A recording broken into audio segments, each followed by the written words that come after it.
Hi friends, welcome to NS real estate. இப்போ பார்த்துட்டு இருக்கிற ப்ராப்பர்ட்டி வந்து பார்த்தீங்கன்னா 2 ஏக்கர் 25 சென்ட்டுங்க. நல்ல ஒரு அருமையான லோ பட்ஜெட் இன்வெஸ்ட்மெண்ட் ப்ராப்பர்ட்டி வந்து பார்த்தீங்கன்னா விற்பனைக்கு வந்திருக்குதுங்க.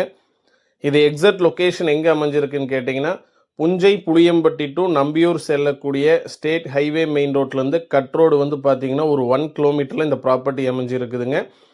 தார் ரோட்லேருந்து வந்து பார்த்தீங்கன்னா ஒரு 100 அடி வித்தியாசம் தாங்க. மண் ரோடுங்க, 20 அடி தடங்க. பாருங்கள், இதுதான் மண் ரோடுங்க. இப்போ நீங்கள் வீடியோவில் பார்த்துட்டு இருக்கிறதா இந்த 2 ஏக்கர் 25 சென்ட்டுங்க. பக்கத்தில் வந்து பார்த்தீங்கன்னா எல்லாமே தோட்ட பூமி தாங்க. ஆனால் இந்த பூமியை பொறுத்த வரைக்கும் வந்து பார்த்தீங்கன்னா இது ஒரு மானாவாரி பூமி தாங்க. நல்ல ஒரு அருமையான இன்வெஸ்ட்மெண்ட் ப்ராப்பர்ட்டி தான் விற்பனைக்கு வந்திருக்குங்க. இன்வெஸ்ட்மெண்ட்டுக்கு நல்ல ஒரு ஏற்ற இடங்க. மொத்த பரப்பளவு வந்து பார்த்தீங்கன்னா 2 ஏக்கர் 25 சென்ட்டுங்க. மொத்த விலையே வந்து பார்த்தீங்கன்னா 90 லட்ச ரூபா தான் ஃபைனலாக கேட்குறாங்க. கண்டிப்பாக மிஸ் பண்ணிடாதீங்க. பாருங்கள், தார் ரோட்லேருந்து ஒரு 100 அடி வித்தியாசம் தாங்க. கண்டிப்பாக மிஸ் பண்ணாமல் கால் பண்ணுங்கள். நேரில் காமிக்கிறேன். நன்றி.